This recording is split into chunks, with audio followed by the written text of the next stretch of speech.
Hey everyone, Ben here again from the Rank podcast. Today I'm here with Mark Whitman. I reached out to Mark in a very weird way. I found him in one of the affiliate groups. He posted two very cool websites for sale, so I just reached out to him, invited him over to the podcast, and here he is today. So thanks so much for your time, Mark. Hope you're doing well. Yeah, thanks for having me, Benjamin. Yeah. First off, how did you get started with affiliate SEO? So I started out with affiliate marketing back in 2011, just kind of playing around with affiliate marketing. Before that, I was working as a management consultant and didn't know much about online businesses. And like many people who dip their feet into the online business world, my initial impetus was reading The 4-Hour Workweek, Tim Ferriss's book. Of course. It really resonated with me, yeah. And then the initial business model that I tried was ebooks. So trying to sell ebooks via ClickBank, and I had some basic success with that, but made some very newbie mistakes. For example, I failed to kind of market size how big the potential market was for my ebook, and it turned out that it was relatively small. So that quickly died a quick death, and then stumbled into affiliate marketing around, I would say, 2011, 2012. Mm-hmm. It's very interesting that you kind of picked a market that was too niche down, because usually I just noticed that it's the opposite. Everyone wants to cover the entire market basically with their blog and their ebook. Cool. So it was 2011, right? 2011, 2012, where you kind of started discovering the... Yeah, I played around. Before that, I had a little e-commerce website, which I spent way too much money building because I had no idea how to build a website. And so I got a web developer to build the website, and he charged me lots of money. This is kind of 2009, 2010. And building a website then, although there was WordPress, it was nowhere near as sophisticated as it is now with the types of no-code tools that one can easily deploy and build a relatively sophisticated website quite quickly. We coded an e-commerce website from the ground up, and so that cost me lots of money, and I made no money. So there was lots of failures for many years, which I'm sure your audience don't want to hear about. There's an e-commerce website, then there was an ebook and a content website, and then I stumbled into affiliate marketing around 2011, 2012. Mm-hmm. So it all started off as more of a content marketing strategy, not really SEO. I guess that came later down the line, yeah? Yeah, I mean, I would say that we're a content marketing business. Like we rely almost exclusively on content and Google traffic, which obviously has its benefits, but also some of its challenges, and it's got a lot more challenging over time. I mean, am I an SEO? Yes, in the sense that I need to rank websites organically, but the lens that I come at SEO from is not really a technical lens. I'm very much more content focused, and of the view that if you produce great content over time, it will rank, which is perhaps a little bit naive compared to some of the more technical SEOs who are able to rank websites probably a lot faster than me and achieve much better results and go into much more competitive niches, which I just don't have that skill set. In the same shape or fashion, but have managed to achieve a moderate level of success just using content. Mm-hmm. So how did you, what was the first site where you kind of got that breakthrough? Okay, this is something. So after the e-commerce, after the ebooks, the first site that kind of, there is something here that I can really monetize on. Yeah, I mean, I even going back to the failures, so going back to the first e-commerce website that I built, we still actually made some sales. So that in itself was just amazing to me, because I was like, I've just made money from a stranger. Someone's giving me money over the internet. And so that was, I would say, a major breakthrough. despite the fact that the site actually made a loss and was not successful and died. And the same would be true as the ebook. We made sales. So all of those were breakthroughs, but and really effective learning experiences. But in terms of the breakthrough where I was like, okay, I can actually potentially make money full time online, I would say that only came in 2014, maybe early 2014, when I realized, okay, I haven't replaced my management consultant London salary, but I am definitely, there's definitely a path here to success and a sustainable income. So yeah, that's a fairly long journey from like 2009, 2010 to get into that point, and I still hadn't actually achieved the income level that I wanted to achieve. But it was definitely a breakthrough that I could see the light at the end of the tunnel around early 2014.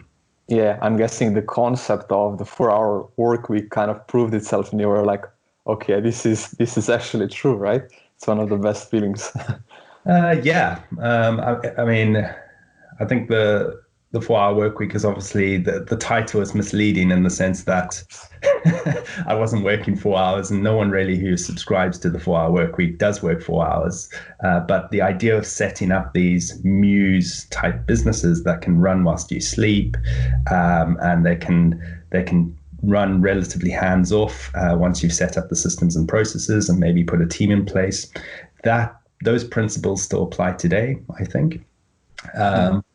But yeah, the idea of working 4 hours a week is probably a little bit naive, although that would be great. And to be honest, we have had businesses that are very light touch and make decent money, and that's the holy grail.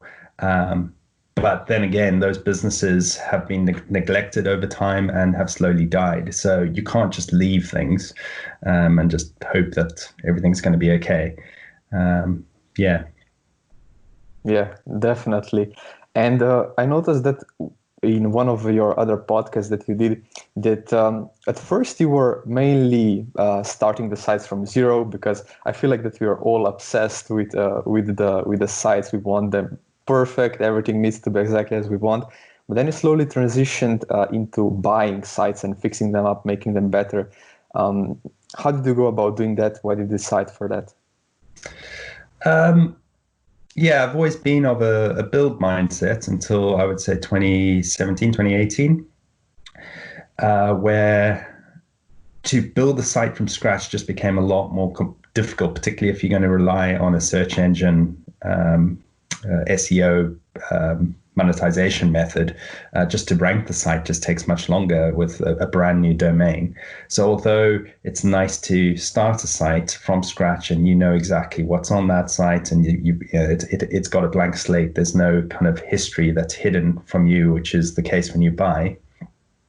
It's not the most effective way to go about doing things nowadays. So now I'm much more of a buy mindset. To leapfrog that process of getting traction quickly. But obviously the challenge with buying, the reason why I wasn't of a buy mindset is I just didn't have the available capital, right? So I was starting out and we were living off our savings and we're having little successes here and there, but I wasn't about to go sink $50,000 into a website. I just didn't have that type of capital. Whereas now we do have that type of capital. So we can make those types of acquisitions. And we've got a risk appetite that suits buying, because obviously online businesses have a risk profile that are relatively high relative to other asset classes. Obviously the rewards are potentially higher, so it's kind of just balancing that. But I would say that mindset changed once we had enough capital to go invest, as well as the combination that the market had moved in such a way that starting from scratch is challenging. Mm-hmm. Did you also maybe do any experiments with expired domains in terms of buying them, or strictly established sites? I haven't done expired domains before, and I know people who do and who've had lots of success doing that. I haven't, and so I can't really talk authoritatively on the topic. We've always just bought a site that we bought a few established websites. Then we've bought sites which have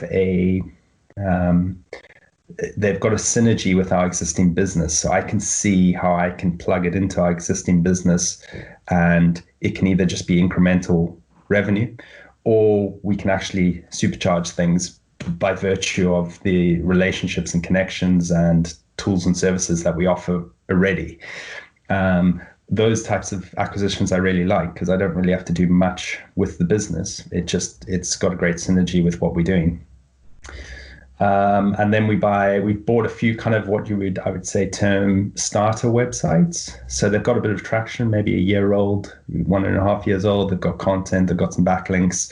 And then we buy it and try kind of supercharge it with our content and SEO skills. So those are, I would say, the three types of acquisitions that we make.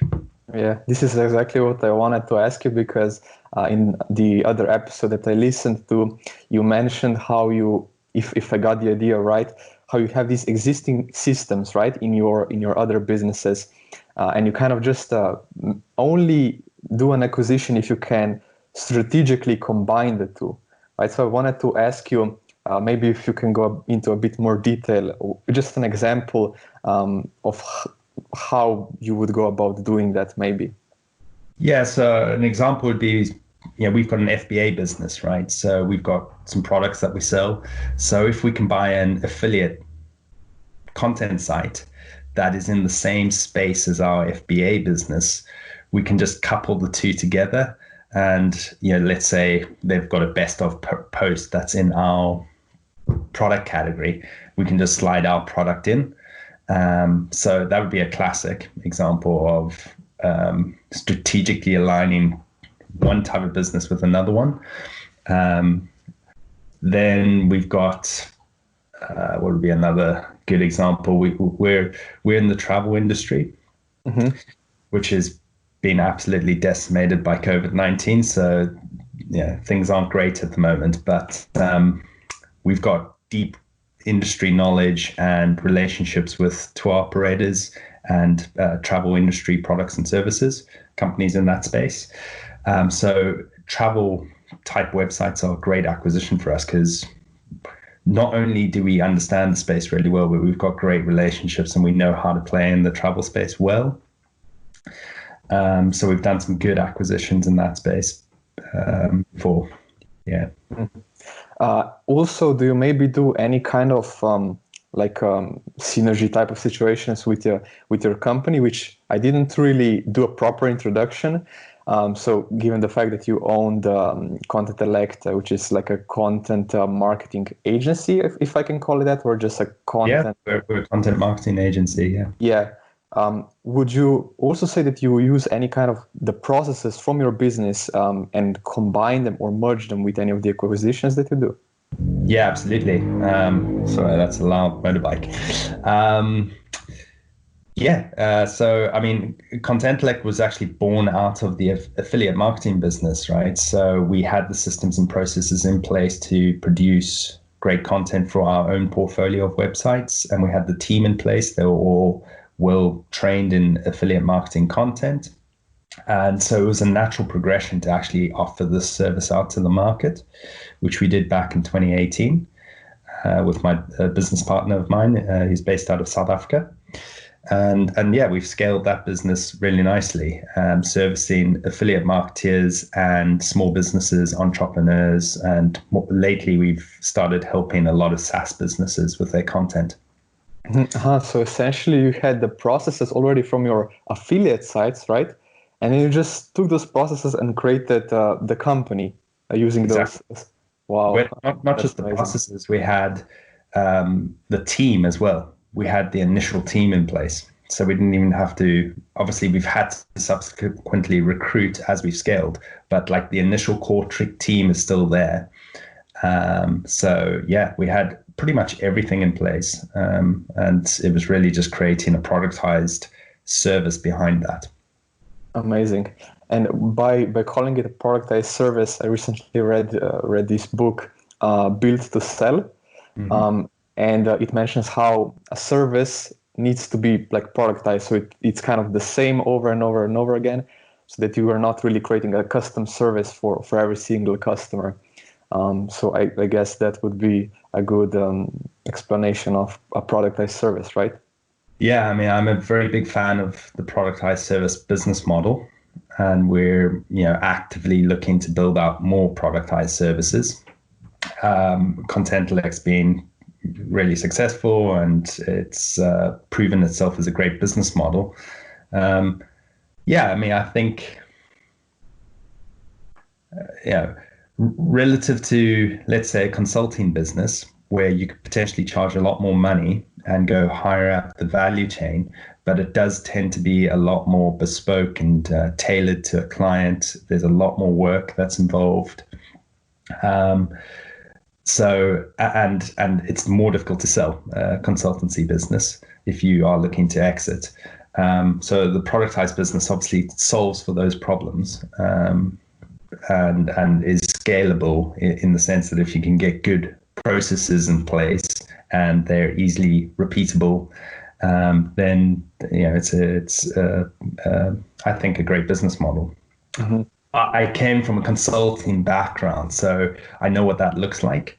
And it's a challenging business model. Usually it's very dependent on relationships. It's dependent on a specific knowledge base for the team in place. Usually the owners or the partners of that company have a unique knowledge base. So it's not so much the brand that people are buying as opposed to the people to come help them solve a problem.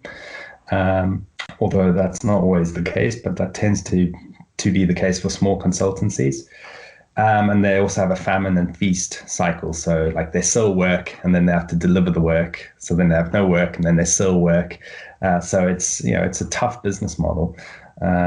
Lots of money to be made if you can generate high value in terms of your hourly rate and so on.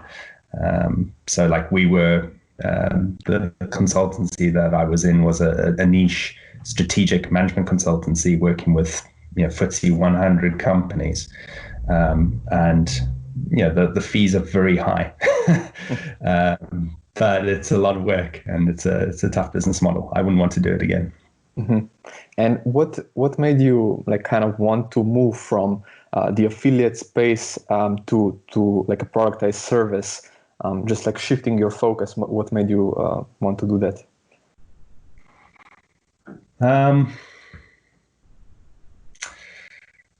That's a good question. I mean, affiliate is, again, also a fantastic business model. If you can get it to work and you can be in the right niche, you can make enormous amount of money, potentially doing very little once it's working. And so that's amazing. But it's also very challenging and difficult to achieve that level of success. The playing field's always changing, particularly because affiliate relies heavily on search engine traffic, and that playing field changes almost daily with algorithm updates or Google encroachment in the SERPs. There's just tons of competitors, and so you're always being attacked from every single angle. So it is. Although it's a great business model, it's a tough business model, I would say, and it's getting more and more tough. The other thing I don't really like about affiliate is the sense of control, of who is in control of your business. Right. So if you've built a business, you've got platform risk in the sense that you're highly dependent on Google, or you're highly dependent on Facebook, or you're highly dependent on Amazon. We've just seen recently Amazon's updated their commission rates. I don't know if you are aware of that. Yeah.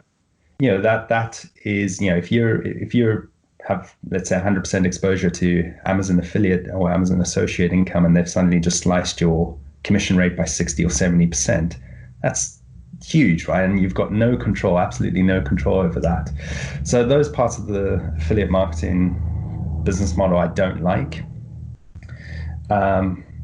And so I guess it's a combination of a de-risk from being fully affiliate, which you can do by having multiple websites as well. But But it's a combination of de-risk and the fact that I really like productized businesses. Mhm. What I like about them, particularly B2B businesses, so when you're not servicing consumers, is you don't need a ton of customers to have a decently sized business. You could literally build a decent productized business with 25, 30 customers. So I like that. And there's sustainability there, there's control, and I think there's greater value potentially on an exit. Mhm. Yeah, and I personally just see these productized businesses as like affiliate, but just at a much larger scale, right? Um, Yeah, you that's how I kind of view everything. It's also where I want to go down the line, which is why all the questions about them. Um, that's yeah. Plus, also, like you mentioned, it lowers the risk, but at the same time, when you lower the risk, also the reward goes up, right? sure. Yeah, I mean, there's a book called what is it called, The Millionaire Fast Lane, which I don't know if you've read. Yes, yes. MJ DeMarco, which is I highly recommend that book. Some people don't like it, but I think it's a great book. And he's got this concept. I can't remember. I'm probably getting it completely wrong, but I think it's called Next or some sort of acronym that he used to define what is a good business. So I think the N stands for a clear need, and the E stands for entry, and barriers to entry. And if you look at affiliate, the barriers to entry are almost zero. Like you could set up an affiliate business to compete with me tomorrow. And it's the reason why people don't want to talk about their affiliate websites, right? Because they don't want to show where they're having success. And then I think the C is for control. Again, as I've just mentioned previously, there's literally very little control in an affiliate business. The ideal affiliate business is where you're so valuable to the advertiser or to the product or service that you can kind of dictate terms. But that's very unusual, and that's never going to happen with someone like Amazon. But if you could get into a niche where you're with maybe another niche player who's in a high value space and you're in true partnership with them, well, then perhaps you can dictate terms a little bit more. And that gives you back a little bit more control. But you're probably still reliant on Google. Exactly. And I can't remember. I think T is time and S is scale. So time and scale is fantastic for affiliate business because you set it up, and if you can get it to work, you can free up tons of time to do something else, and it's also infinitely scalable in the sense that you open 24/7, 365 days a year. And potentially globally to a global market. So you're not a coffee shop, right, in Ljubljana in Slovenia, which a very tiny footfall and potential for scale. But yeah, so effectively, affiliate business breaks the N and the C, the E and the C, the entry and the control in a big way, in a way that I think it makes it sometimes unattractive. Versus something like a productized service, which has essentially captures all of them, right? If you do it properly. Potentially, a productized service captures all of those, yes, which makes it more attractive if you can get it right. Mm-hmm. Other than the Millionaire Fastlane, which is an excellent book, do you have any other recommendations? Recently, I also checked out Scaling Up. I think it's also a good one. Any other ones that you recommend? To be honest, I stopped reading non-fiction books recently just because I read a lot I do read a lot. And I found with non-fiction books, a lot of the insight can be summarized into almost a sentence sometimes. And someone will spend a whole book on this True. concept. Um, so yeah, I mean, I'm just thinking of some good books in the non-fiction space.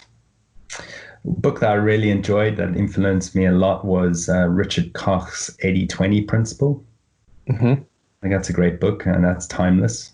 Well, you're putting me on the spot here. Obviously, the 4-Hour Work Week, which influenced me a lot, although I haven't read it for nearly 10 years, or longer. So I don't know how well it's aged. The Millionaire Fast Lane, I thought was a fantastic book with lots of good concepts. So, in that book, I thought there was at least 10 things you could take away from that book. Good to Great, Jim Collins, is a good book. There's so many. You just go on Amazon, but yeah, I've kind of moved away from that, and now I just read fiction. Just kind of learning from experience as well. Did you learn a lot from just taking the plunge into the productized service space? I'm guessing it has similarities to the affiliate space, but also quite a lot of differences. What was kind of the thing that surprised you the most that you learned switching to productized service?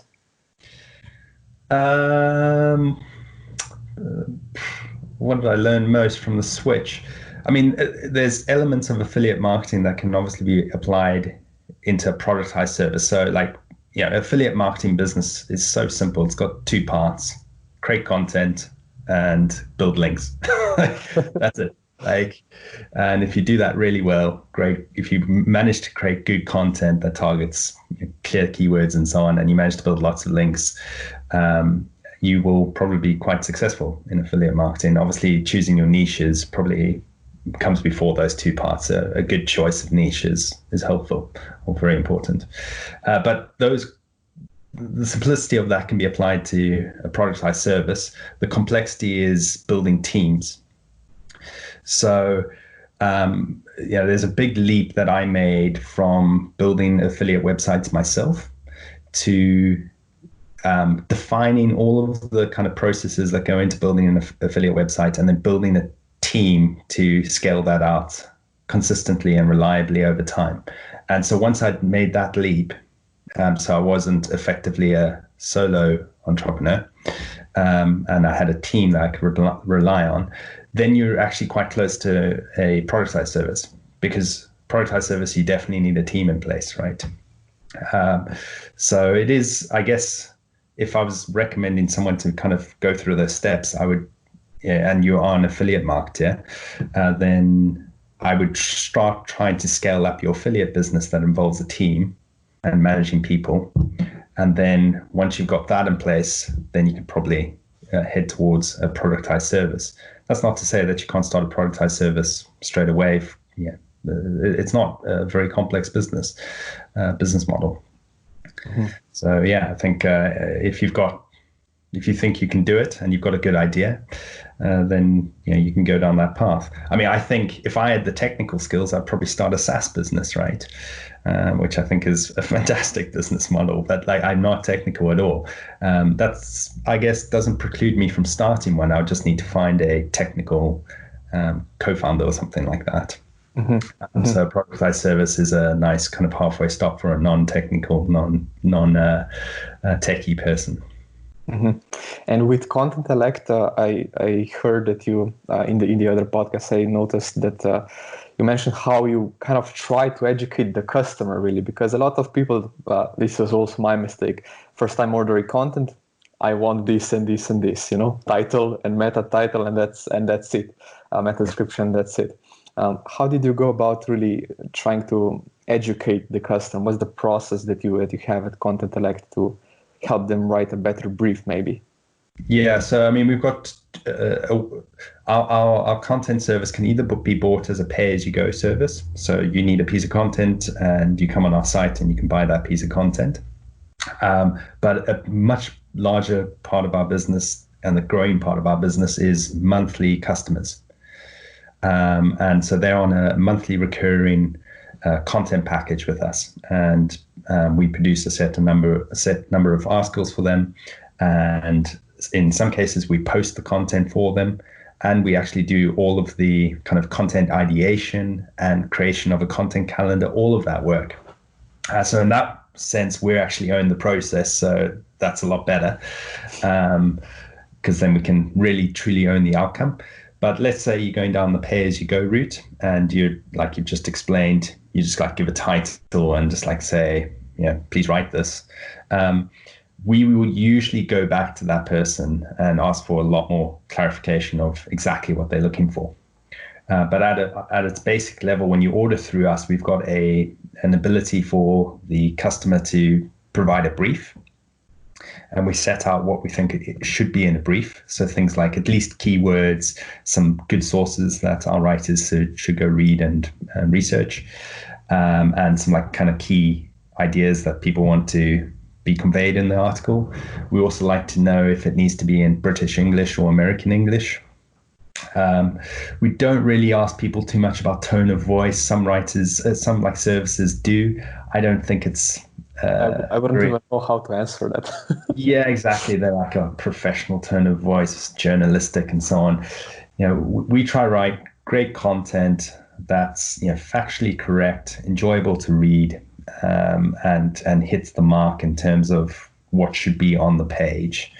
And then more recently, a lot of our customers are using tools like Surfer SEO and actually providing the brief because they've got a content editor.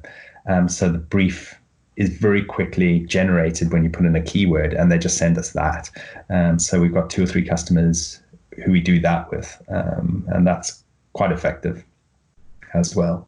But yeah, I mean, the rule of thumb, the more detail you can provide us, the better the output, of course. And it's just surprising that a lot of people think they can just put a title into an order and expect to get this like magic article coming out the back end of what they thought they wanted, and they haven't really actually thought it through themselves of exactly what they want. Cool.